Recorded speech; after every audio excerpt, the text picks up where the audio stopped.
because this is not a podcast. It is the American. Well, this is. This is a podcast. This is the last thing.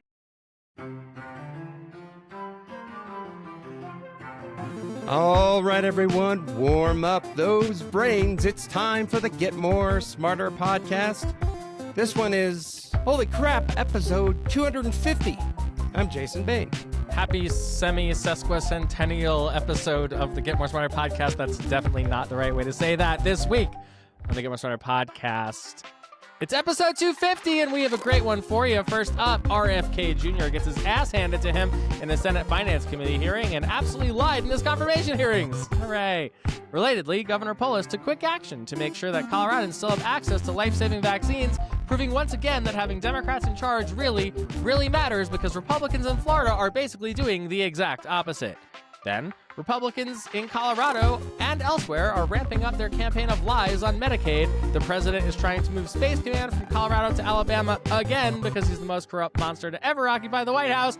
And the economy is really, really starting to take a nosedive. But first, listener favorite Logan Davis from the Colorado Times-Recorder is back on the pod to talk about his latest big investigation detailing how radical right-wingers connected to Russian oligarchs and at least one local billionaire are actually shaping a lot of the politics in our very blue state.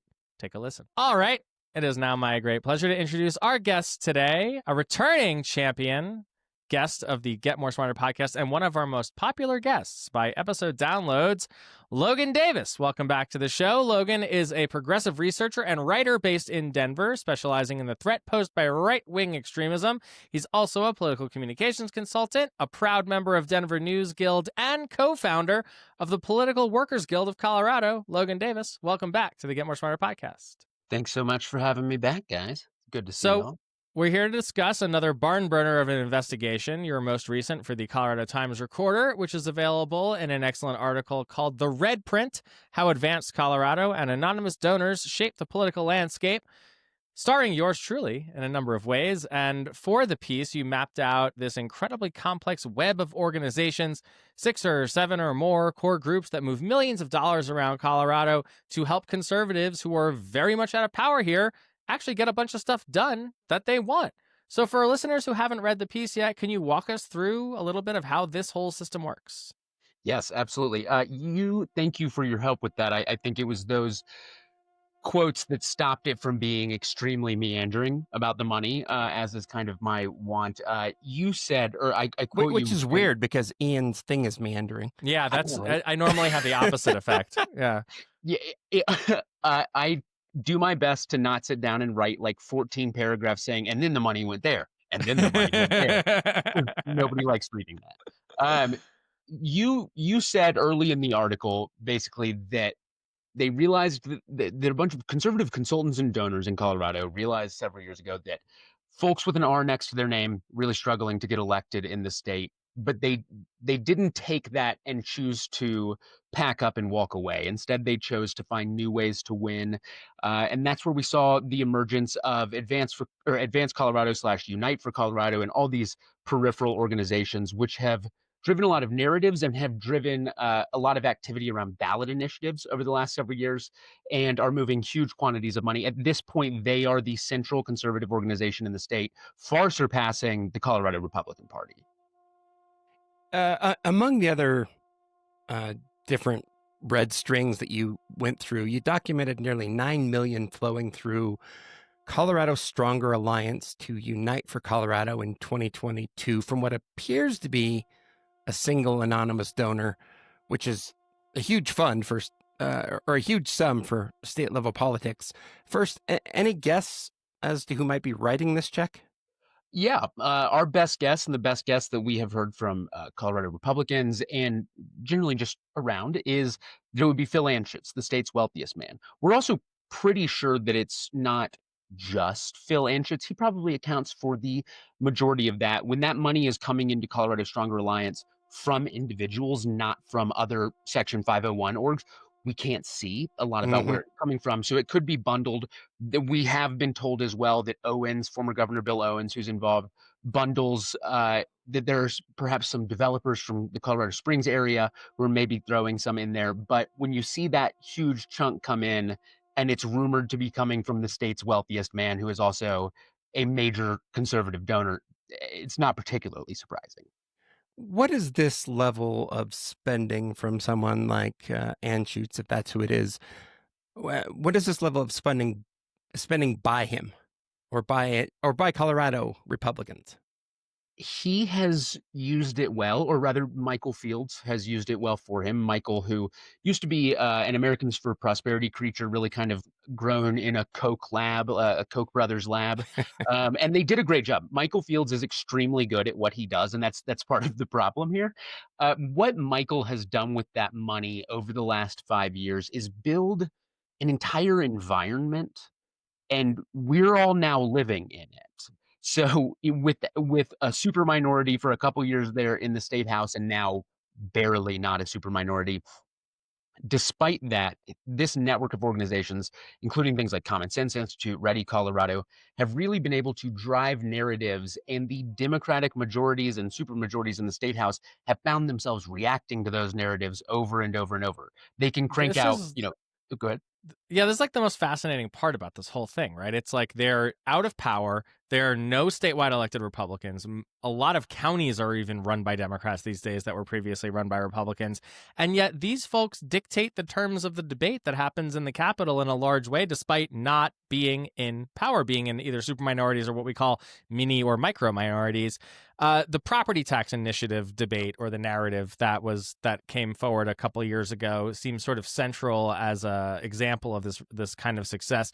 You write that for somebody with a $500,000 home in Denver, the increase in property taxes that was happening before this special session and all the meandering was about $25 per month, which is like, that's real money over a year, but for somebody who owns a $500,000 house, is probably not going to bankrupt them. But Advance Colorado was able to sort of manufacture an enormous amount of panic and energy and interest around this. Can you talk a little bit about the sort of property tax apocalypse as like a example of how they do what they do, and how Advance were able to shove this narrative and frame to the forefront of the conversation and get the legislature to make material changes to the tax code that we're all literally paying for right now? Yeah, it's been an impressive coup by them. It's also the second answer to Jason's question of what did they buy with this money. At least 2 tax cuts in 3 years delivered to them, wrapped with bows by Democrats, which has got to feel like a great flex when you are a conservative mega donor, right? That's got to really feel like you're pulling something off. They drove this tax issue through a combination of kind of bad faith academia, compliant local news, and this network of organizations that they use to make these issues seem large. If you can get the Common Sense Institute, and to a certain extent Independence Institute, and then Ready Colorado, and groups funded by the Daniels Fund, and all these groups who have some like institutional cachet in Colorado, talking about and telling local CBS or whoever else about the same thing, it does become the story. It does become what local news is talking about. There's a kind of message discipline that, one of the reasons I think they've had some effect here is because the interconnectedness of these organizations is not entirely widely understood or known. When some local journalists are getting the full court press from what seem like a bunch of different organizations concerned about the same thing, it's not necessarily as many different organizations as it seems. So they can create this widespread feeling of something happening. So the narrative driving is helped by all their different organizations. You also have like Common Sense Institute, for instance, playing this important role of you called them, I think, methodologically dubious or methodologically flawed papers. I quoted in the story, and always working backwards from the conclusion that they want, right? And so you can have the Common Sense Institute produce a paper that says this is going to be a property tax apocalypse. And they get clever with this. Things like, any of us who have made attack ads know that there's nothing as untrustworthy as a percentage increase claim, right? Like sales are up 50% year over year from 2% to 3%, right? That's a 50% increase. It's also a 1% increase. So they're very good at this. They're very clever, and it is easier to message against taxes in general than it is to message for them, and they've taken a lot of advantage of that as well. So this network isn't always successful, though. I mean, right? They're good at manufacturing the weather. They're good at driving some issues to the forefront, but famously, in 2024, the same group of people basically spent $4 million trying to win state Senate seats and won exactly 0 of them at the end of the election. My hypothesis is that when there's an R next to somebody's name, it just kind of gives up the entire game. But when they do things like property tax or income tax cuts, or even more famously, the $300+ million ballot initiative that dedicated a huge chunk of money to law enforcement in Colorado, they're good at sort of like restricting the legislature's ability to do stuff by finding things that sound good and then forcing it onto the ballot where there's just not going to be any kind of organized opposition. Is there something to that hypothesis? Yes, I mean they are promoting conservatism unencumbered by Republicans, which Right. That's pretty good. in this current day and place, right, where there's really no appetite for electing Republicans, they still want tax cuts, they still want tough on crime policies. They just they can't bother with Republicans to deliver those things, or that's not going to really work. And so they've done it at the ballot. In terms of how effective they are, they really have about a 50-50 record on ballot initiatives. They're a little bit better on defense than offense. So when they're trying to stop a Democratic initiative than when they're trying to pass one of their own. Like a Proposition HH or something. Yeah, okay. They trounced Prop HH with about $2 million, which was less than the proponents of Prop HH spent. They really, and they beat it by like 13 points or something. Like they really blew that one out of the water. I'm curious if they're going to have that same success with some of their tough on crime stuff that they have lined up for next year. They have not messaged as much in that lane. They've been trying to. This gets to why they spent all that money on Republican state Senate candidates is something I've puzzled a lot about in months while I've done this. Because the fact is, like, they don't really care about who's in the legislature. They don't need them. They've demonstrated they can be in super minorities and still accomplish plenty of things. Right. My best guess on some of that, and it was they, until the last 2 cycles, they weren't spending a lot on candidates. Now they're making the contributions, spending where they can. My best guess is that it's like a power consolidation play, right? That everybody needs to understand that you don't cross Advanced Colorado, and if you don't cross Advanced Colorado, you get money if for your race, right? And if you do cross Advanced Colorado, maybe you don't get money for your race. So it's they have all this money sloshing around. The amount that you can pour into state legislative races, sure, they added up to millions, but it was over a couple dozen races, and it cements them as a power player. It's the same. They launched a lawsuit against the state earlier this summer. Right. It's not really. They're sort of diversifying right now. Fields put out this thing complaining about changing the name of Mount Evans, something that no part of me believes Michael Fields cares or has ever even thought about. But they're kind of broadening their stance and trying to officially become the major conservative organization. I think they've been really behind the scenes.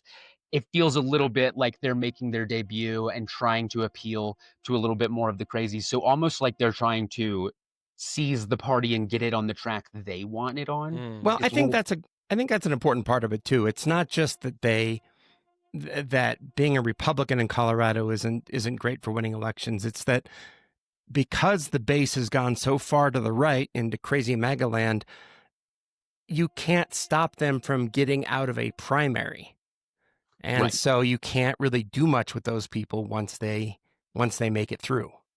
It's the same reason that we see some folks involved with this network pushing for a jungle primary system, right? Where everybody's running. They know that basically they want to make it easier to influence primaries. Like you said, they can't really play with Republican candidates particularly well right now because it is always the mouth frothingest one who gets out of the primary. And then they're like, okay, what do I do with this in the general election? Right? This person wants a civil war. How do you work with it? Or to secede from Colorado. Yeah. Right. The Republic of Northern Colorado. Right. So they're in a tricky position. If you had a totally open, this is like Georgia does, for instance, right? Everybody runs and then the top vote getters run against each other in the second round. That lets whoever's spending exert a great deal of influence without having to worry about both of those primary systems. You can try to massage a favorable candidate through a primary who's like a business Democrat, kind of like a moderate. I'm not going to name any names, but folks like that. who then you can work with or who you feel you can get through a general election. You just got to pour enough money behind them in a jungle primary to make them one of the top 2 vote getters without having to worry about how pure that R or D is. So really, we're seeing even more efforts to change our systems to work better for them. Let's go back to Anschutz for a bit. The connection, while you can't officially confirm it, doesn't seem to be a big secret. Chuck Bonowell, the conservative voice, has said flat out that Advance Colorado was funded by Phil Anschutz. George Brockler, a former president of Advance, doesn't dispute that. One of the things I think is interesting about the Anschutz connection is that he may have essentially purchased multiple tax cuts for himself. That's something you talk about in the article. What do you mean by that? It really seems that if, like, say the rumors are true and the reasonable suspicion, and it's not the sake of listeners, it's not just the rumors, the people who kind of orbit these organizations, some of the names on the paperwork, they're people who have had connections to him. You have his son, Christian, who like less subtly gives to some of these. There's a lot that points us in that direction. Right. If all of that is true, if Anschutz is the primary funder here, he's probably the most powerful citizen of Colorado ever, in that these tax cuts we've delivered over the last 3-4 years, it's all blending together now, as one of the wealthiest people, or as the wealthiest man in the state, as somebody with vast holdings in the state. Nobody saved more money from those tax cuts than the richest guy, right?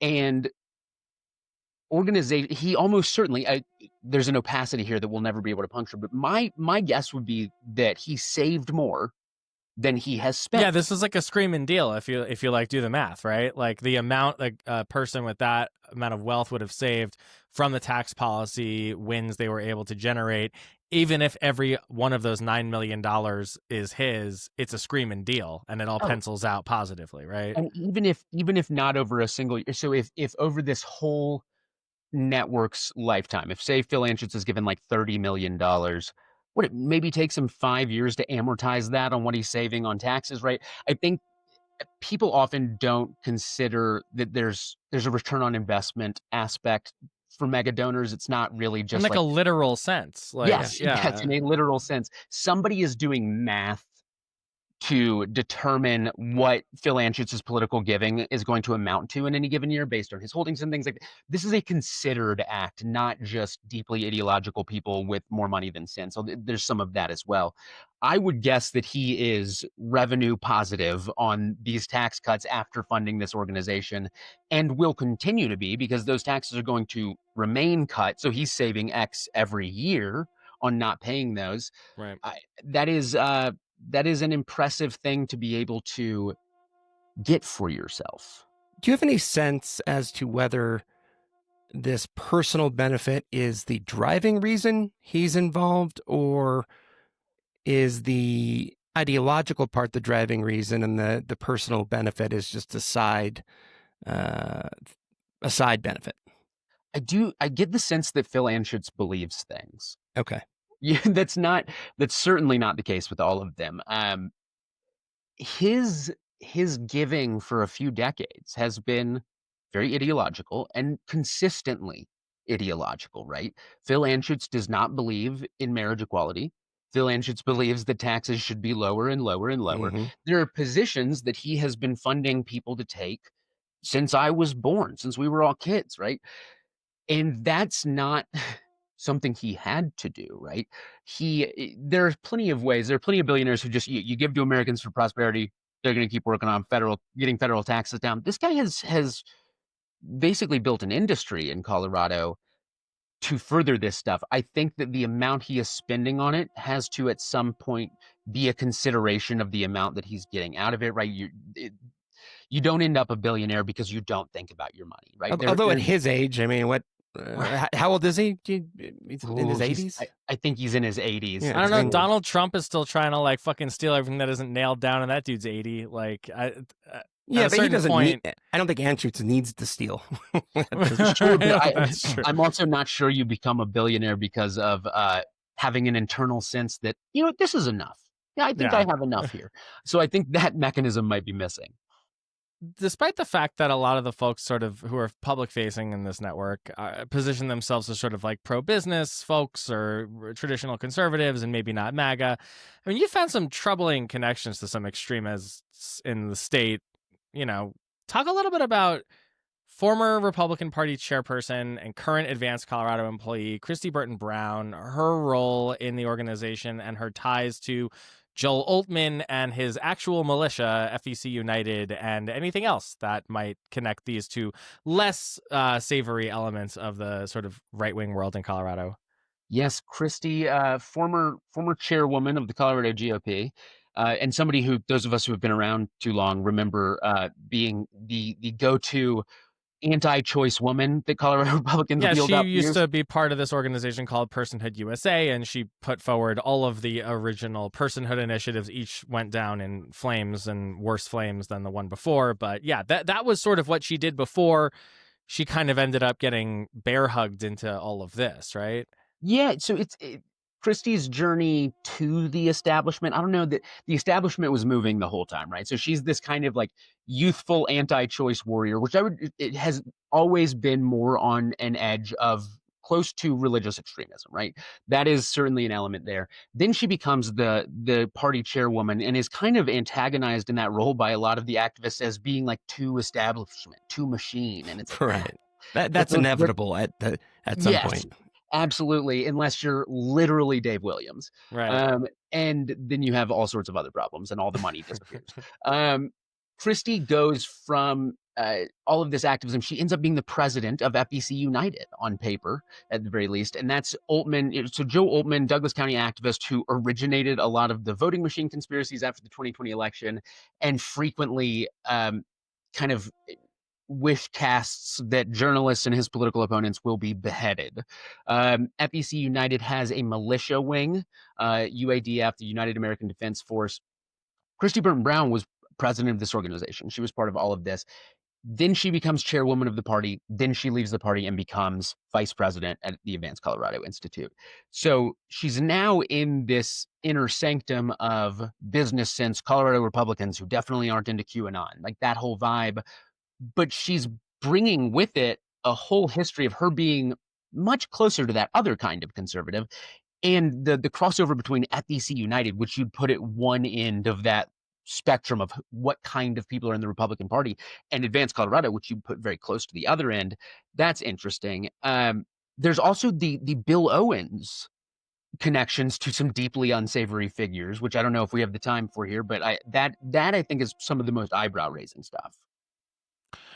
Why do you think that the media here will sort of report breathlessly on the findings of like a Common Sense Institute's methodologically suspicious report on taxes or fees or Tabor or whatever, but ignore the sort of obvious connections that exist between the organizations themselves and especially someone like Burton Brown's history of working for literally violent militias funded by a guy who, I think you put it politely, but in your article you wrote has well publicized fantasies about executing his political opponents.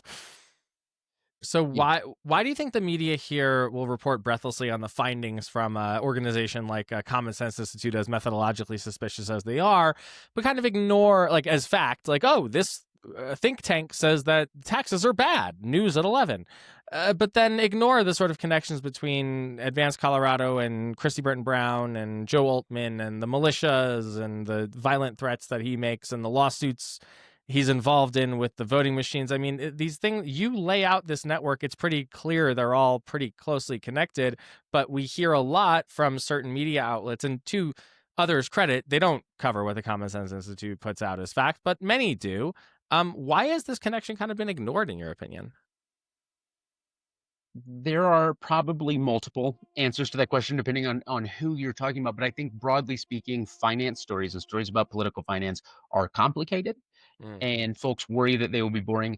And the Common Sense Institute is good at what it does. CSI never releases a report that doesn't look like a very clicky headline, right? So when you are... Well, it's like, did you know that red wine cures cancer? But like Right. the Colorado fiscal policy equivalent. You're a line producer at the local CBS affiliate, and you got to bring 10 stories to the editorial meeting, and this thing is in your inbox that's going to be clicky as hell. Your bosses are going to love it. It's like, oh, is it that group that also, makes dubious claims multiple times a year that never stand up for further examination? Like, yes. But also, we're going to air this tonight because we have to fill all of this time every day.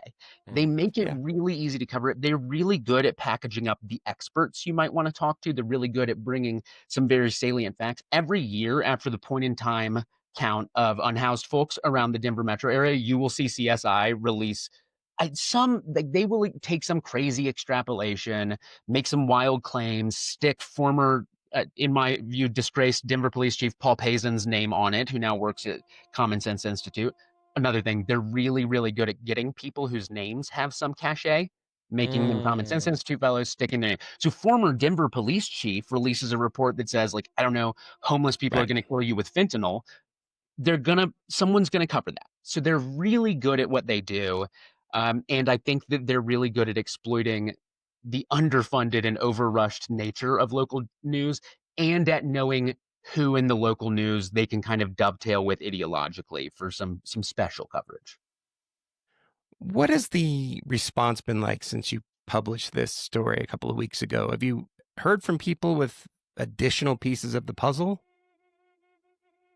A little bit. There are some things that I need to follow up on. The response has been good. There has been a positive amount, I think, of folks who are hoping to know, institutional folks who are hoping to know more about maybe some of the weak spots in this organization, what can be done to show a little bit more of it, and how folks and groups can position against some of the ballot initiatives that they're lining up for next year, which there's a pretty odious slate of. So I think that there's going to be a lot of effort next year opposing Advanced Colorado.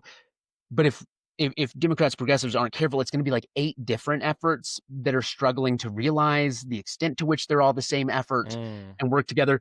Whereas Advance has that all figured out, right? So it's I think there is going to be a challenge into next year operating against them in as unified a way as they are operating.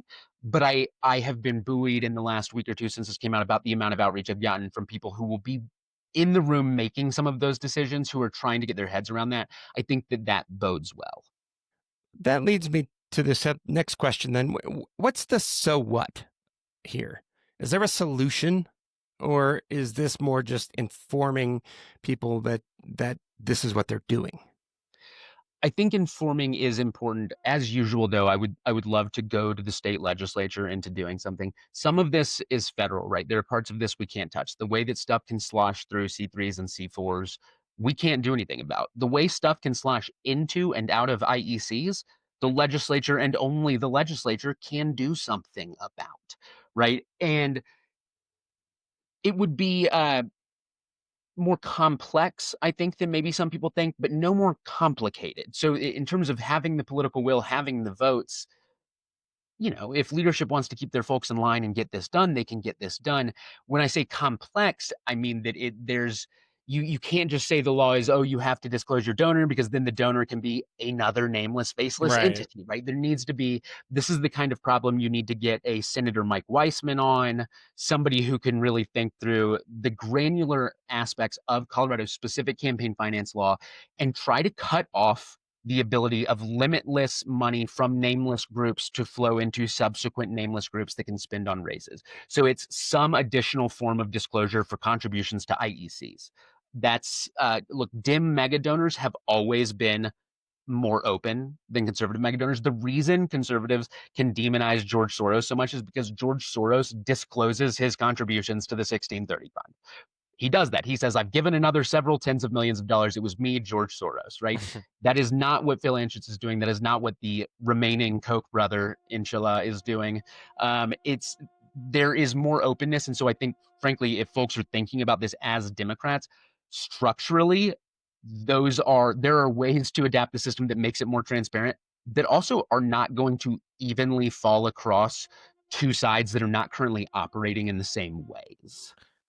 Let me ask you one last question on sort of this, and this might be conjecture or unfair because I know you take a lot of time looking into Colorado and maybe not the opposite elsewhere. But do you know of any progressive or Democratic efforts in red states that run the other way, who are like successfully manufacturing the narratives and dictating the terms of the conversation from the minority or the super minority in like a trifecta red state? Like it's very unique that, this network of organizations has been able to manufacture so many of the most important issues under the dome in Colorado's legislature. Are there any progressive groups doing the same thing in red states?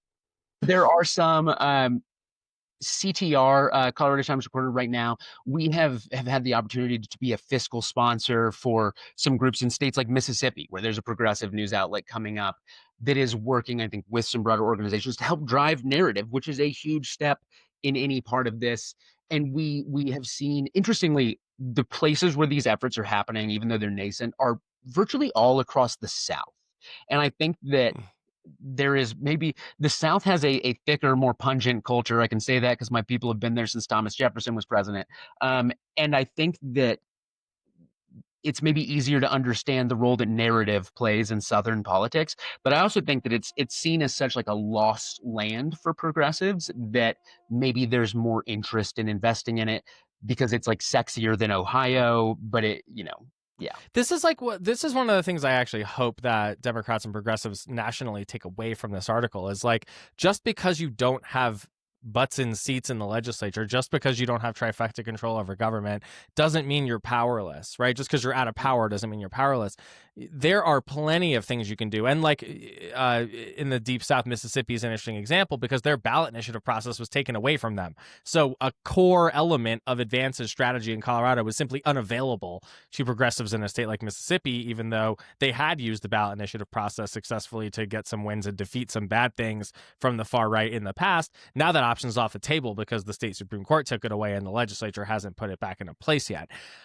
I'm hoping that your story gets a lot of readership across the country in red states where there are Democratic funders who are trying to push back against what's happening, because you can get creative with the money and you can get creative with structures and you can get creative with smart people who are working and believe in what you're doing, and you can win and put forth and prosecute the case for policies that you care about. Just because you don't have control over state government doesn't mean you have no impact on state government. So I hope that's a takeaway from your story. I hope so as well. I think that one major takeaway here is that it's all about framing. That's what a ton of this money has gone to. Yeah. All the bits really that haven't gone to direct electoral spending have gone to framing. One thing we can take from Advanced Colorado is the best way to push back against something you don't want is to choose a different direction to push in and just push in that direction with all your might. People will start talking about it. So it's not like, oh, Trump's doing this, we should talk about how bad that is. You can do that. There's room for that. You could also talk about literally anything else. And if you have enough mouthpieces talking about it, coordinated enough and refusing to talk about the other things enough, the press will start covering it. And then more people will start talking about it and other people will be asked to talk about it. Mm-hmm. Before we let you go, where can folks find you? We know you're obviously at coloradotimesrecorder.com, where you can read all of Logan's articles in his section called The Muckraker, but where else can folks find you? These days, pretty much Blue Sky, where I'm Logan M. Davis, I believe. I'm still on Twitter. I cannot really bring myself to log in to my own account. It's pretty bleak over there these days, but Blue Sky, I think, is the place to find me. Maybe one of these days I'll try Threads again, but making me choose between Elon Musk and Mark Zuckerberg is kind of a Sophie's choice. We went from X to Threads to Blue Sky exclusively for the same reason, because fuck all that bullshit. Logan Davis of the Colorado Times Recorder, his latest piece, The Red Print, How Advanced Colorado and Anonymous Donors Shape the Political Landscape, up on coloradotimesrecorder.com right now. Thank you so much for coming back to the Get More Smarter podcast. Always good to see you, and we appreciate your reporting. Thanks for having me, guys. Well, let's start out with more on another, shall we say, unfavorable right-wing voice. Health and Human Unfavorable Services. voice in general, my God. Oh, yeah, fair point. Health and Human Services Secretary Robert F. Kennedy Jr. has had a bad week, capped by a several hours long hearing with the Senate Finance Committee, in which Secretary Brainworm was combative and unintelligible. I read this in the outline. I thought it said Secretary Brian Worm, and I was like, oh, I didn't know that we had a Secretary Brian Worm. We might soon. Before we get into some of the clips here, the takeaway for me from this is I kind of have a feeling we're going to look back on this as the moment that maybe the second Trump administration started to fall apart. People are, RFK's gone too far, too quickly, and even Republicans are like, whoa, hold on here. Yeah, and we'll play some clips from the hearing where Republicans actually did kind of go after the guy a little bit, which is the first time I think we've seen any Republican stand up to any part of the Trump apparatus in the second term, or the second administration, I should say. But I think it's like, I think both things can be true, and there's a question of causality where it's like the wheels started coming off the wagon with the Epstein files, and then this is just another wobble. This is just another bump in the road. This is another thing that a more stable cart full of fascists could have withstood, but since the Epstein files already started putting it on a little bit of janky territory, I think you're seeing it start to really kind of careen off the tracks here to torture the metaphor all the way to the end. And that's important what you said, that we've got Republicans publicly opposing a top Trump official. Right. This is different. new. Yeah, this is new stuff that we haven't seen in this administration yet, because everybody's just been bending the knee when they're voting for Pete Hegseth and they're voting to put RFK Jr. into HHS to begin with. Now there's starting to be some ass covering at a minimum happening among Republicans. Well, let's begin this segment then with this clip from CNN, sort of setting the table about how RFK Jr. lied to get into this job, and I guess now is telling the truth. Over the summer in an interview, you said, quote, "There's no vaccine that is, safe and effective." Do you still believe that? I never said that. So stop me. We have the clip. Please play it. There's no vaccine that is, safe and effective. Over the summer in an interview, you said, quote, I love that so much. Record scratch. They just, because they knew he was going to say that. They fucking knew he was just going to show up and lie. Right. So this week, on the same week, more than 1,000 current and former HHS staff signed a letter calling for RFK to resign. He's really getting caught up in the fact that when he had his confirmation hearings earlier this year, he promised repeatedly, I'm not going to do anything to make vaccines less accessible. And now that's what he's doing. Yeah, this is from the Atlantic article I just put on the screen for viewers. Quote, "Back in January, Kennedy reassured lawmaker after lawmaker he would not limit access to vaccines. But today, before the Senate Finance Committee, he aggressively defended anti-vaccine talking points, alarming Democrats and Republicans alike. Quote, 'You promised to uphold the highest standards for vaccines,' end quote. Senator John Barrasso of Wyoming, a Republican, told Kennedy today. Quote, 'Since then, I've grown deeply concerned,' and not in like a Susan Collins concerned way, and like a real like way. an actual one. Like a real way. Here's more from Barrasso in that hearing. Remember, Barrasso is an actual doctor.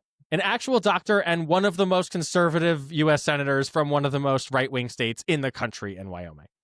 By protecting his troops from smallpox, Washington preserved the Continental Army, which allowed our nation to continue to fight for our independence. And like President Trump, I believe President Washington acted decisively to protect Americans' lives at a time of great national peril. So over the last 50 years, vaccines are estimated to have saved 154 million lives worldwide. I support vaccines. I'm a doctor. Vaccines work. Secretary Kennedy, in your confirmation hearings, you promised to uphold the highest standards for vaccines. Since then, I've grown deeply concerned. The public has seen measles outbreaks, leadership in the National Institute of Health questioning the use of mRNA vaccines, the recently confirmed director of Centers for Disease Control and Prevention fired. Americans don't know who to rely on.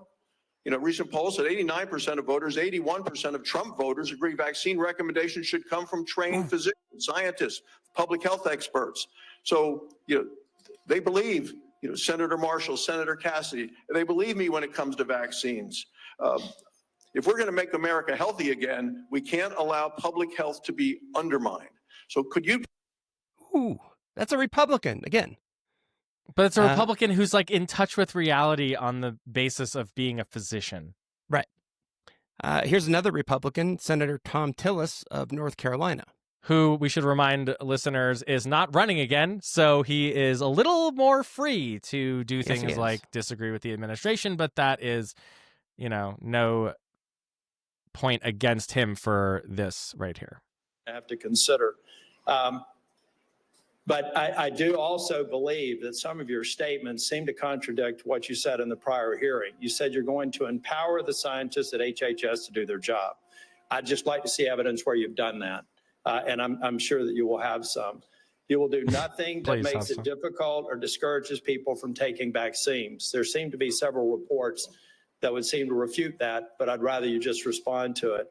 I'm not going to come here and impose my belief over any of yours. That, again, seems to be contradictory to the firing of a CDC director, the canceling of mRNA research contracts, firing advisory board members, attempting to stall NIH funding, eliminating funding for the I think $500 million for further mRNA research, and just want an answer for it. And like, despite the fact that he kind of gives him an out there, and he's like, well, I'm sure you'll have plenty of evidence or information, right? Like, that's shocking, because it sounded a little bit like what a Democrat would say to RFK Jr. We won't get into RFK Jr.'s wishy-washy responses, but you can imagine he did not have evidence or facts backing any of that up. Here's one more Republican, also a doctor, Bill Cassidy of Louisiana. Senator Wyden at the outset, that you didn't want to take vaccines away from people. And as I conclude, I would like to say this. Because of the conflicting recommendations made about COVID. This is from Eric Erickson, good conservative out of Atlanta, Georgia, occasionally gives me hell. My wife has stage 4 lung cancer. She is one of the people the COVID vaccine actually helps. Thanks to the current mess at HHS, CVS is unable to get her vaccine. Secondly, an email from a physician friend of mine. Hey, Bill, I'm not even sure what I'm asking. Hey, Bill. But we're all confused and concerned about the COVID vaccine. We are having our attorney try and render an opinion, but there's no firm guidance and concern about liability if vaccines are given to a patient who requests it, but not on the current CDC list. Pharmacists are requiring a prescription now, even for patients over 65, creating a huge headache. I submit these for the record. Without objection. I would say effectively we're denying people vaccine. Senator Cantwell. Yes. What is the fucking difference between like banning it and just making so many administrative hurdles that doctors, pharmacists, and insurance companies are too fucking confused about whether or not they'll be held liable or prosecuted by HHS or something else to even issue the guidance here? This hits home, and we'll talk about what Colorado's doing in a minute here. I was walking the dog the other day, and I generally walk past those King Supers in my neighborhood, and they had these yard signs that said free flu, COVID, and RSV vaccines here. And then after this announcement, those fucking yard signs disappeared. And like my parents, who were like in their 70s, are like pretty confused about this until our governor took some action, which we'll get to in a minute here. So you just heard from a couple of Republicans in that hearing. Now you're going to hear from a few Democrats who, unsurprisingly, got a little more aggressive, like Democrat Raphael Warnock of Georgia. And while the content may actually not be that different, the delivery sure is. Okay, I think that we all have a history of listening to you and these answers, but you're on the record for a number of these statements. Despite your lack of credentials and expertise, clearly you have an agenda. It is a threat to the public health of the American people. It's clear that you are carrying out your extremist beliefs. Which is why you attempted to fire Dr. Menarez. Sir, on the world. I'm We're the sickest people on earth. I'm speaking. How am I a threat? Secretary Kennedy, for the first time, we're seeing deaths from children from measles. We haven't seen that in 2 decades. We're seeing that under your watch. You are a hazard to the health of the American people. Can I respond to that, Senator? No, I claim back my time. We need to wrap You are a hazard to the health of the American people. I think that you ought to resign. And if you don't resign, the President of the United States, who put forward Operation Warp Speed, which worked, should fire you. Thank you so much. Hell yeah. Yes, sir. Colorado's own Senator Michael Bennet got into quite the shouting match with RFK Jr. Here's the last minute or two of that. And we all know, friend of the pod, Michael Bennet, not one to get too animated or too excited or too loud, unless Unless you poke him with the stick. be just as free after these? I assume they will be.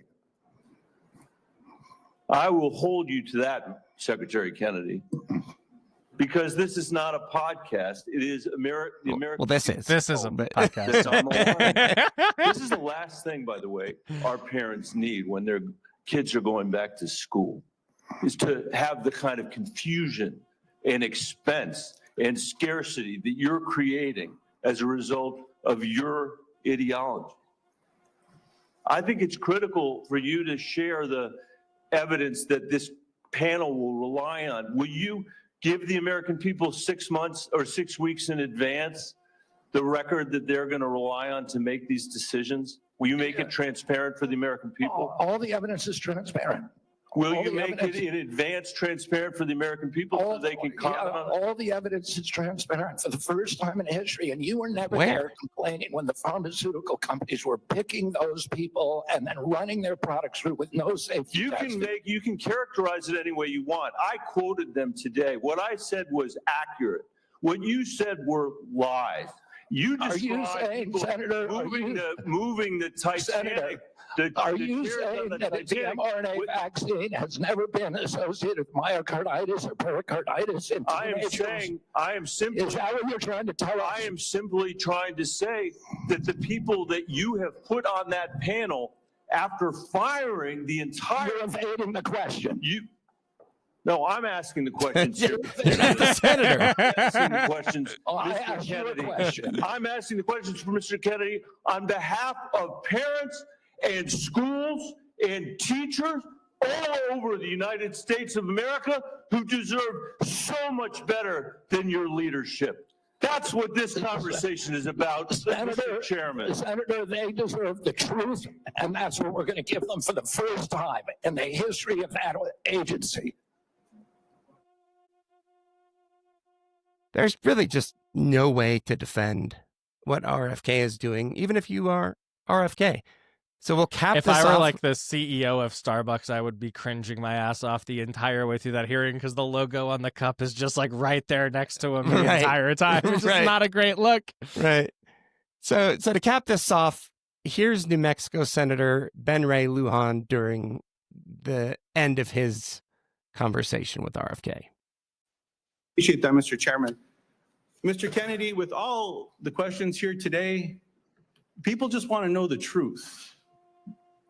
I don't think so. Mr. Secretary, you don't think so? Thank you. I hope everyone recording that got that because they're explaining the Secretary's tenure here.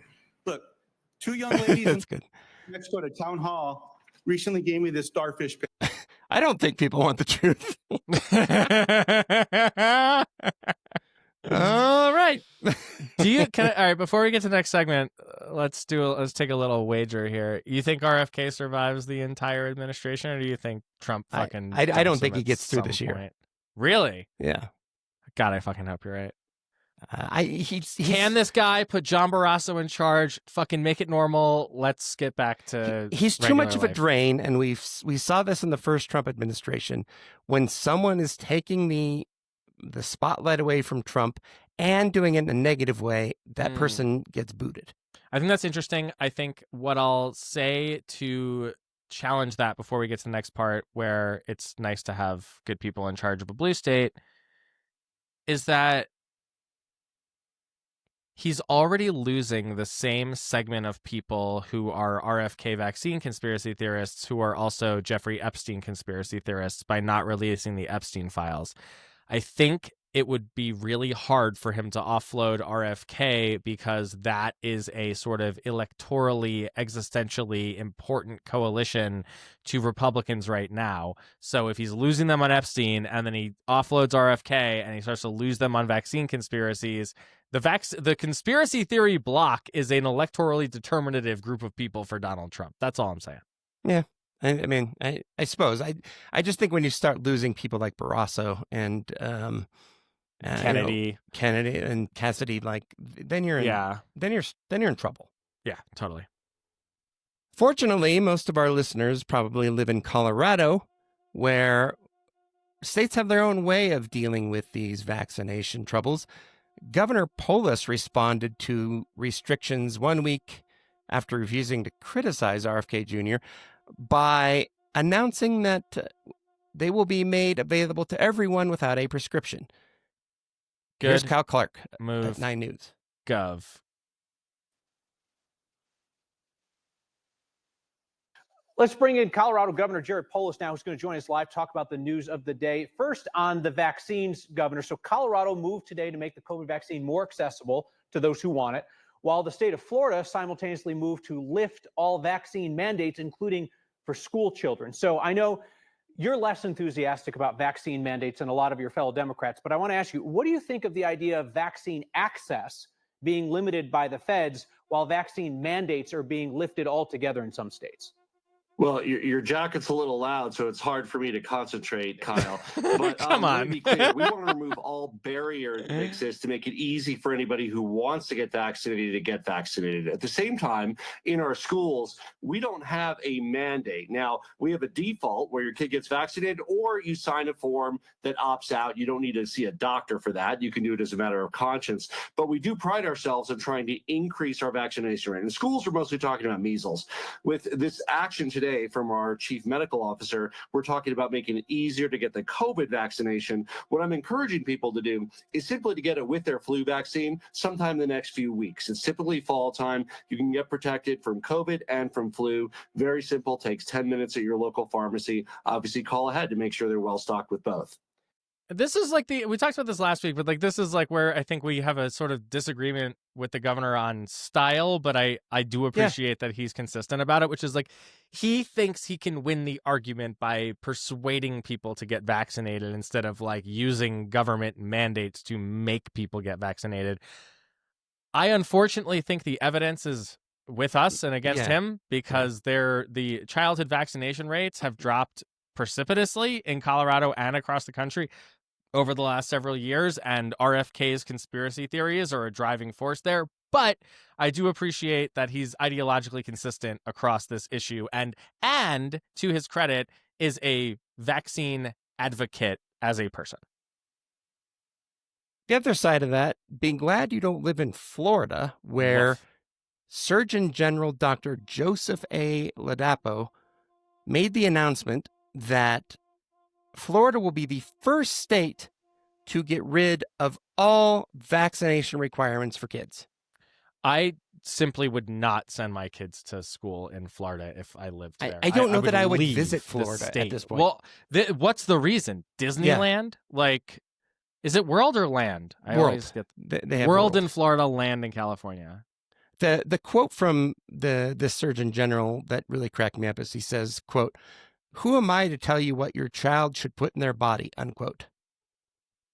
You're a doctor. And you're the Surgeon General of the state of Florida, one of the largest states in the country. That's sort of your job, is to tell people what to put in their body. Not if you refuse to do it, Jason.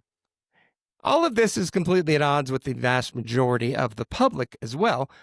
About 8 in 10 U.S. adults in a Harvard poll from March said parents should be required to have children vaccinated against preventable diseases like measles, mumps, and rubella. That's a majority of Democrats and Republicans. And about 7 in 10 U.S. adults in a New York Times Ipsos poll said healthy children should be required to be vaccinated because of the risk to others.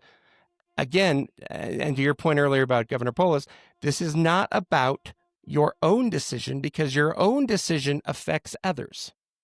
When Brittany was bringing Sam to and from D.C. for the first, 4-ish months of his life before he got off the childcare wait list, I was genuinely terrified that my kid, who was too young to get the MMR vaccine, was going to get measles because there was an outbreak in the country, and he was traveling to what is essentially the disease vector for the entire nation, where 435 people from every jurisdiction in the country go every single week, and he was in the building with them every day. Thank God that didn't happen, but I was legitimately terrified of it the entire time. I could not wait until he became old enough to get his vaccines, and he got them the second he was. We're going to switch now to a story about Medicaid and the fact that Republicans around the country seem to have launched a coordinated campaign to just straight up lie about it. Well, it works for them on other shit. It did. To kick us off, here's Senator Bernie Sanders from his time speaking to RFK in the hearing we were just discussing. Beautiful bill threw 15 million Americans off of health care, substantially raised premiums, and is going to have a terrible impact on nursing homes, community health centers, rural hospitals all over America. Very briefly, it's not really making America healthy again. It's going to be the biggest infusion of federal dollars into rural health care in American history. Yeah, you know why? Because you're cutting $150 billion to rural hospitals and bringing $50 billion back. That's the loss of $100 billion. All right, so it's the same bullshit that Gabe Evans has been fucking trotting around Colorado. This isn't actually a cut. It's actually an increase, because if you take my very narrow definition of increase, that is only true in this one example in history of language, then a decrease is an increase. And Bernie's right. You mean this Gabe Evans? How do you know Gabe Evans is lying? His fucking mouth is moving. He's talking. Absolutely clear. The Republican program increases Medicaid spending every single year. We're just going to be more efficient with it by cutting out that fraud, waste, and abuse. Those 1.4 million illegal immigrants that the Congressional Budget Office says are currently receiving taxpayer benefits, that's going to make the program stronger and more efficient for the people that truly rely on it and truly need it. He is just fucking hell-bent on lying his way through this entire thing. It's absolutely unbelievable. But there's clearly a message that's gone out, because here's Lauren Boebert on X this week. She says, quote, "While the left loves to screech about the GOP cutting Medicaid, it's actually them who are cutting it. In Colorado, you're the real Nazis. You're doing it." She says, in Colorado, our governor just cut spending on Medicaid to try to cover some of the holes in our state budget. No, that's not what's happening. It's unbelievable. But this is what let me be clear, Medicaid spending goes up every year is that thing we talked about a couple of weeks ago. Technically true, actually a lie, because yes, it goes up every year, but that's after you cut it by $800 million on the front end. $1 billion.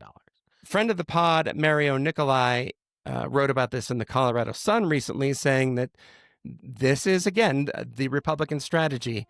There's two of them. Either they say, we didn't cut Medicaid, we gave it more money, or they say, it's Democrats who cut Medicaid in your state. I love it. So, yeah, because they forced all these budget cuts, and then governors had no choice but to trim back provider rates, which just hurts the overall healthcare system, of course. And as Nikolai says, the big, beautiful bullshit bill cut roughly $1.1 trillion from Medicaid and Affordable Care Act marketplace assistance, which will cost about 16 million Americans healthcare coverage. This is all going to get much, much, much worse. More expensive, less quality, fewer doctors. If you were like graduating at the top of your class with a degree in microbiology right now, would you go to medical school, Jason? Probably not. No. I mean, who wants to be a doctor at the moment where the worst people in the history of the world are just fucking with the entire healthcare system? Here's the sort of the money line from Mario Nicolai, quote, "Basically, Republicans will hope that voters are too naive and the policy too complex for them to be held accountable. That is the plan. Bet that you can lie to voters' faces and they will not know the difference," unquote. And for Republican primary voters and MAGA voters, yeah, that is true for a certain segment of the population. It happens to be a pretty low percentage of Colorado's electorate, though. Yeah, I don't think it'll work here. But I do agree with Mario on one of his suggestions in that we should keep it simple. Republicans gutted Medicaid in order to fund tax breaks for rich people, full stop. That's which all. Is not only true, but it's just believable. Yes. Like it is, oh yeah, of course they did. Like no voter who understands anything is going to say, like, there's no way Republicans would kick poor people off of healthcare to fund tax cuts for billionaires. Well, and even if you started to believe that, it sounds like they're going to try doing it even more. Yeah, this is what's weird, is that they didn't get away with it the first time, and now they're going to try and get away with it again. I guess. According to Fox News, and Republican Representative Ralph Norman from South Carolina, Republicans are meeting to discuss, quote unquote, Medicaid reform. And Jody Arrington, chair of the House Budget Committee, confirmed to Fox News Digital that his panel had begun laying the groundwork for a second reconciliation package that would include Medicaid cuts. So they're going to say, we didn't do this. We increased funding. And then they're going to cut funding again and say, no, we raised it more. And it's up to you to tell them they're full of shit. Quite a lot of people are actually going to believe them. They are betting that their propaganda apparatus is strong enough to just completely warp reality and make truth irrelevant. Yes. All right, let's take a quick side break for our FAFO of the week. Such a popular segment that it now occupies its own part of the show instead of being part of our quick hits. That's right. This comes from a graphic that's been going around on social media that says, quote, desperate U.S. farmers now suing Trump to try to get Biden's grants reinstated after Trump reneged on their contracts. There are a bunch of lawsuits right now from farmers, and those have been going on for months. The Institute for Agriculture and Trade Policy recently joined on to those. But this is another great example of you got what you voted for. I actually have a great clip of this that is currently doing pretty well on our Blue Sky account. Let me play it for you. Right now, we're in a very dire situation. September's upon us. Harvest is starting in the Deep South, and we have 0 bushels of soybeans on the books to be sold to China for this current crop that's about to come out of the field. Historically, over the last 5 years, about a third of soybean sales to China would be booked. China amounts to 25% of our total U.S. soybean crop. So that would be 8 or 9% of the whole U.S. crop would normally be on the books with China right now, and we have 0. That is alarming. The farm economy as a whole is struggling. Inflation has caused our cost of production to rise drastically on every front. Commodity prices, in particular soybeans, are down about 50% from where they were 3 years ago. And our numbers are deeply in the red. And we send this letter to President Trump because we've been talking for months about needing to have sales in place, a deal in place, a phase 2 type agreement that has purchase commitments along with a level playing field on trade with no tariffs. And we haven't had anything happen, unfortunately. And our appeal to President Trump and his administration is make soybeans a priority in any trade negotiations that are taking place. Soybeans are the #1 agriculture export to China. And in the last trade war, it was 71% of the losses that we had as American farmers. And they're critical. I mean, like, of course he dominated ag vote. He dominated the farmer vote. And last time he picked the trade war, like this guy said, during the last trade war that this fucking moron started. Forgot that part. None of this would be happening under President Kamala Harris. Nope. It wouldn't. But It just they wouldn't. just had to fuck around, and they just had to find out. All right, let's talk a little bit more about the big orange guy. In a move that was solely out of spite, President Trump announced that Space Command headquarters is again, in theory, going to move from I wanted to say Peterson. What's the Air Force Base? It's Peterson Air Force Base. Is? Yeah. Yeah. From Peterson Air Force Base in Colorado Springs to Huntsville, Alabama. Now, Jason, I'm sorry. You say this is just spite. How do you know? Well, he pretty much said it. Here's Kyle Clark at 9 News. Is moving Space Command out of Colorado Springs, saying that it is punishment for Colorado using mail-in ballots, linking a strategic military decision to his false claims that the 2020 election was rigged against him. Trump tying mail-in ballots to the Space Command decision is new. The battle over whether to keep it in the Springs or move it to Huntsville, Alabama is not new. 4 years this has gone on. Temporary headquarters were already in Colorado when the Air Force picked Alabama. as the location during Trump's first term. President Biden then declared Colorado to be the permanent home, said that it would take too long to uproot and relocate staff and they could harm national defense. Now Trump says Space Command is moving to Alabama permanently. There has been serious debate in national security circles about which of the two cities, both heavy on military and defense contractors, would be the best location. But then President Trump made clear today that politics played, in his own words, a big factor. Thank Colorado. The problem I have with Colorado, one of the big problems, they do mail-in voting. They went to all mail-in voting. So they have automatically crooked elections. And we can't have that. When a state is for mail-in voting, that means they want dishonest elections because that's what that means. So that played a big factor also. Colorado's whole congressional delegation, D's and R's, want Space Command to stay here. In a rare joint statement, they wrote, quote, "We are united in fighting to reverse this decision. Bottom line, moving Space Command headquarters weakens our national security at the worst possible time. It's not clear if they can do squat about it."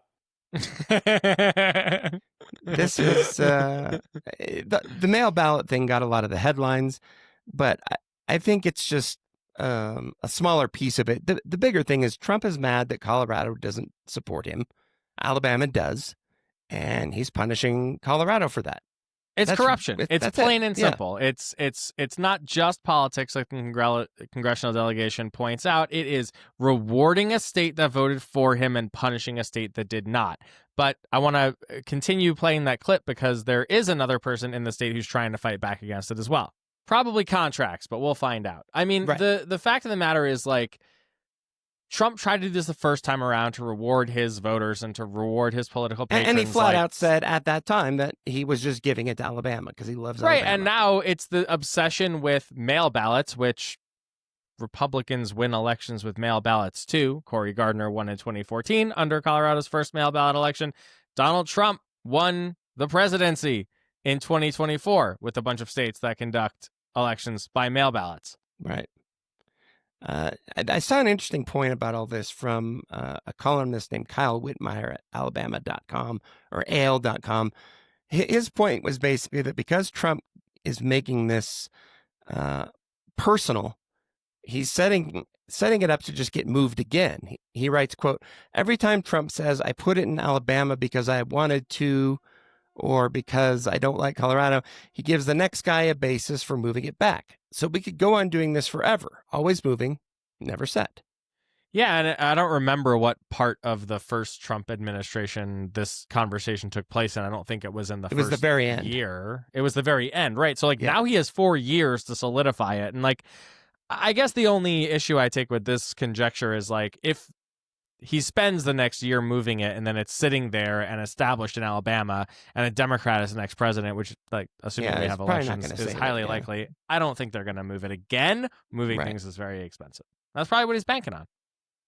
How bad is this locally, though, for somebody like Jeff Crank, the congressman out of Colorado? I think it's Springs? horrific. I mean, I only regret not being clairvoyant so that Jessica Killen had to speak hypothetically instead of definitively about Space Command being moved out of Colorado Springs, because we did ask her about it on the last episode, and I thought she had a really good answer. So if you haven't watched that interview yet or listened to that interview yet, go check out Jessica Killen and go to killenforcolorado.com because Jeff Crank is fucking worthless and needs to be removed from Well, office. it's easy to say now. You're nothing but a rubber stamp for Trump, yet you get nothing out of it for us. What good are you? It's interesting because the entire congressional delegation, both U.S. senators, all 8 members of Congress, including the 4 Republicans, signed on to that same statement. But that is all the Republicans have done instead of try to use any of their relationships or power to keep it in their state or, in Crank's instance, their district. It's a pretty embarrassing black eye for a guy like Jeff Crank to have a giant military installation ripped out of his district by a president he serves. And by a president he rubber stamps everything for. Precisely. The economy, if you haven't noticed yet, and you probably will soon, is really starting to suck. You know, I was talking to somebody who works for a big tourism county in Colorado, and they said that their sales tax receipts so far this year are down $1 million. Ooh, man. That's like a huge problem for tourism counties in Colorado who really rely on that revenue. People are just uncertain and feeling poorer, and there's good reason for that. President Trump was going to make everything cheaper. As Good Morning America reports, not so much. Yeah. To the August jobs report this morning, the first report since President Trump fired the head of the Bureau of Labor Statistics. Our Elizabeth Schulze has more for us. Good morning, Elizabeth. Good morning, Michael. Good to be here with you guys. So this jobs report really does confirm that employers are dramatically slowing down their hiring. Only 22,000 jobs were added to the workforce in August. That was way below expectations. The unemployment rate also ticked higher to 4.3%, highest rate now in nearly 4 years. So if you are looking for a job right now, it is a lot harder to get one. That's why we're seeing this trend of so-called job hugging, people staying in their jobs for longer now instead of quitting. This week, jobs report does keep the Federal Reserve on track to cut interest rates this month to help stimulate the economy. That's something President Trump has been relentlessly pushing the Fed to do. So he fired the Bureau of Labor Statistics chief who would have produced a jobs report. I guess the question is, since we obviously can't trust this data anymore because it's coming from sycophants instead of the person who he fired, is it actually worse than this? Is it better than this? Is he doing this on purpose to get an interest rate cut? This is the fucking problem when you put political patronage in charge of objective data. You can no longer trust what the administration puts out. We can't trust the CDC on vaccines. We can't trust them to track measles. We can't trust the Bureau of Labor Statistics on jobs reports. And this one was exceptionally weak. It came in 50,000 jobs under expectations. If you're an investor or if you're a business person or if you're somebody who cares about the economy, now you have to look at this number and say, well, what the fuck is it really? Yeah. Is it this? Because this is pretty bad. I think it's probably more likely that this is it because I don't see the Trump, I don't see Donald Trump himself willing to risk some bad press for a longer term goal of trying to get the Fed to decrease interest rates. I don't. Then what was the fucking point of firing the Bureau of Labor Statistics lady? Spite. Maybe that's as good a reason as any. And what does the White House say about all this? Essentially, squirrel. Here's Peter Doocy at Fox News. Something else that broke while we were coming to air. President Trump tomorrow, according to our colleagues at Fox Digital, is planning to sign an executive order renaming the Defense Department the Department of War. That is something that Congress needs to get involved with. So part of this order is ordering the Defense Department to propose a legislative solution to make the change permanent. And renaming shit is like the only thing these fucking idiots care about. They care about statues. They care about names. They care about branding. Never mind about those job reports. How about that new Department of War, huh? Department of War. I mean, that's what it used to be called. Then it was the Department of Defense for a really long time. So it does beg the question for all the people who voted for Trump because he was the peace president. Do you feel stupid now? I would hope so. And finally, on our Trump time, what about those Epstein files? Oh, yeah. That whole thing that sent Congress home early? Yeah. What's going on with that? The Department of Justice finally released a bunch of files that were mostly already publicly available, but even this came about a week after they were supposed to do it. President Trump says that the Department of Justice did its job in being transparent, and now everyone should stop worrying about it. Even though they only released 300 or so pages of more than 1,000 known to be available, Congress is still moving ahead on trying to force the rest of this out. Republican Congressman Thomas Massey of Kentucky is pushing a discharge petition. Even Lauren Boebert signed it. That would force a vote on the floor of the House if 213 members sign it? I think it's 213, 218. 218. Yeah. Sorry, yeah. That would force a conversation force a vote to, release the files. And I don't know who would vote against that at this point. Once it gets to that stage, you can defend yourself by not signing a discharge petition. Once the vote gets taken, it's a lot harder, though. Yeah, that's true. All right, let's get into our news segment called That's Bullshit. American citizens are fighting back against the Trump administration in different ways. You've probably seen the news about all the National Guard and federal law enforcement people patrolling the streets of Washington, D.C. because everyone there had been dead or stabbed or robbed. A crime wave in a city with a 30-year crime low. Right. The attorney general for, or the U.S. attorney for the District of Columbia has been trying to prosecute all these so-called crimes, like the guy that threw the sandwich at an officer. But citizens serving on grand juries in Washington, D.C. keep refusing to put forward an indictment, which is actually really rare. That's really interesting that like the prosecutor, who is Jeanine Pirro, the Fox News host and, you know, martini enthusiast, is out there failing to indict and failing to get indictments on people who are throwing submarine sandwiches at federal law enforcement because fuck you. And it's great. Yeah. The public is saying, no, we're not doing this. And she is like particularly inept. Like Donald Trump appoints people to powerful positions because he likes the way they talk on the television. This is an obvious flaw in that logic, is when you have a prosecutor who cannot indict a ham sandwich.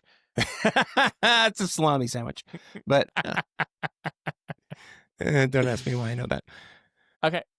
All right, let's do a couple of quick hits and then we'll get out of here this week. The Energy Secretary, Colorado's own Chris Wright, is having himself a hell of a time with facts and stuff. A group of more than 85 scientists have issued a joint rebuttal to a recent U.S. Department of Energy report about climate change, saying it was full of errors and misrepresenting climate science. This came just a few weeks after the Union of Concerned Scientists and the Environmental Defense Fund filed a lawsuit, against the Trump administration, alleging that Chris Wright arranged to have climate change skeptics create the report. Again, you can no longer trust a single fucking thing that comes out of any organ of the federal government because they are cooking the books in order to work backwards from the conclusions that they prefer to the science that supports, quote unquote, those conclusions. This is very, very bad news. And of course, Chris Wright, an oil and gas CEO, would bring a bunch of climate change deniers to issue a report saying, actually, climate change, not a problem. Please frack away. This is one of those that I also think is too clever by half. What do you really accomplish by putting out a report saying climate change maybe isn't as bad as we thought? Who's going to listen to that? People who already believe that, I suppose. So it's not really a persuasion thing. But what is scary is now you end up with a document that has the seal of the United States Department of Energy on it that says climate change is not real. So it is a bigger problem. As part of President Trump's ongoing effort to talk about things not related to the Epstein files, a week or so ago, he did a long rant on Truth Social about how Tina Peters needs to be released from jail or else there will be consequences or something. Colorado Governor Jared Polis is telling him to go jump in a lake. Let's go back to Kyle Clark at 9 News.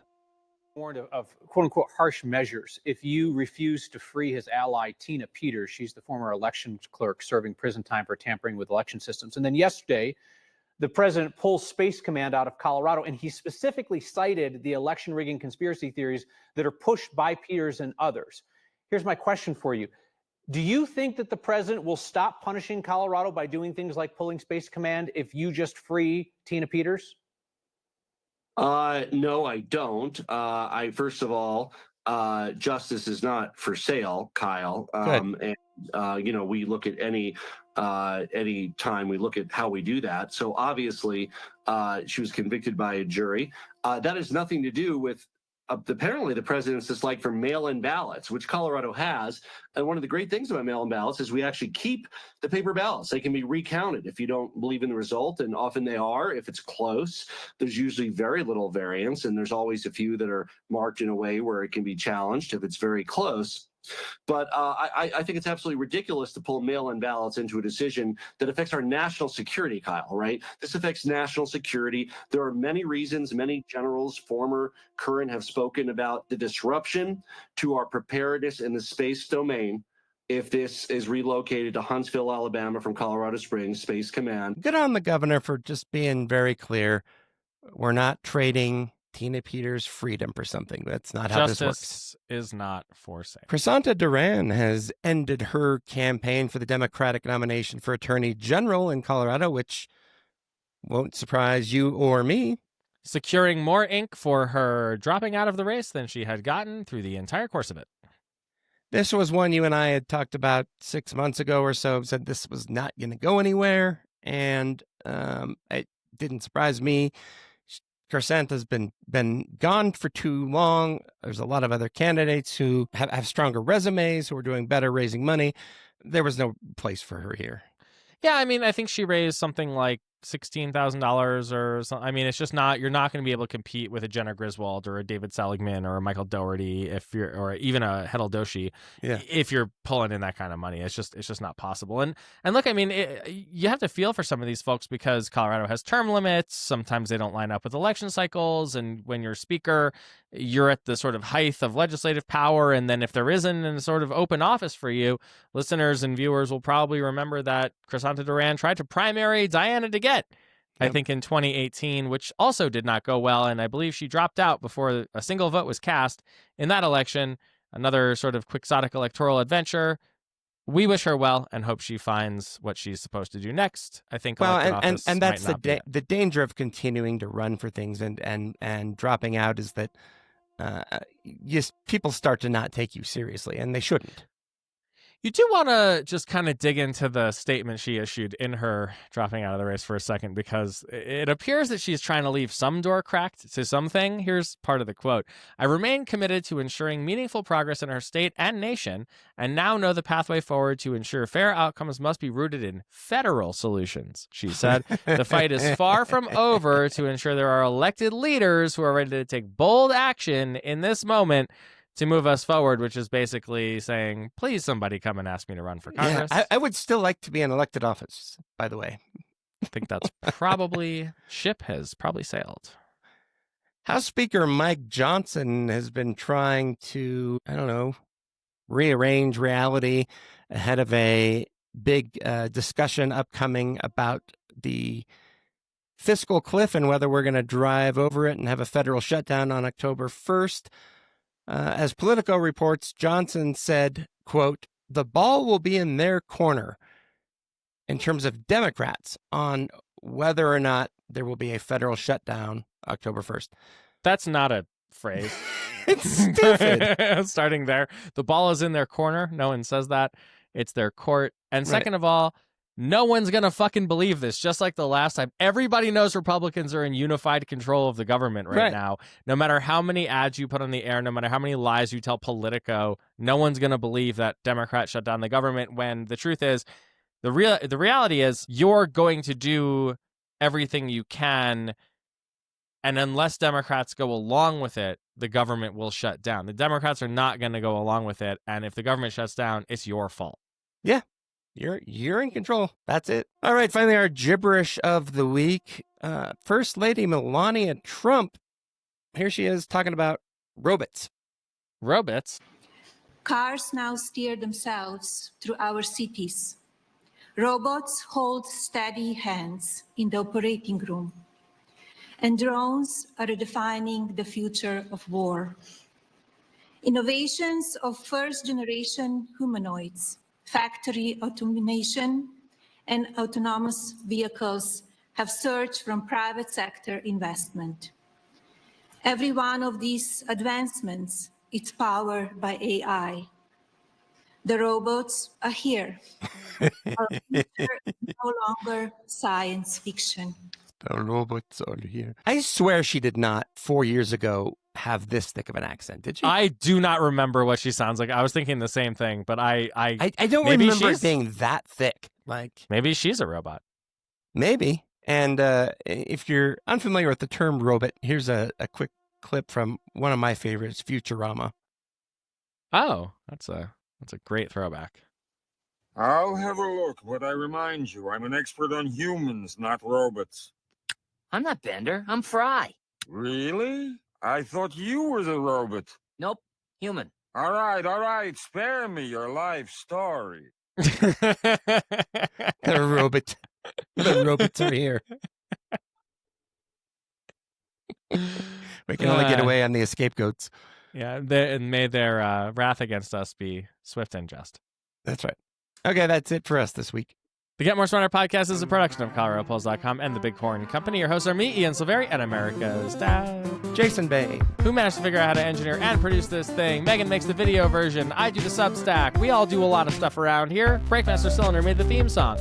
Get your shots while you still can. Thanks, Jared Polis. Protect your trans kids, your autistic kids, your immigrant kids, and any other kids in your life. Really subscribe on YouTube, Apple, Spotify, wherever you get your podcast. Rate the show and leave us a review on Apple Podcasts. If you got more smarter, it actually helps us a lot. Battle the trolls in our YouTube comment section and find us at getmoresmarter.com, where you can sign up for bonus content in our Substack. And please send all angry and non-anger rants to anger rants at getmoresmarter.com, other shit to Ian at getmoresmarter.com, and other shit to get Jason at getmoresmarter.com. Thanks, Logan, for being such a good reporter and buddy and being our guest this week. And thank you so much for listening. We'll see you next time.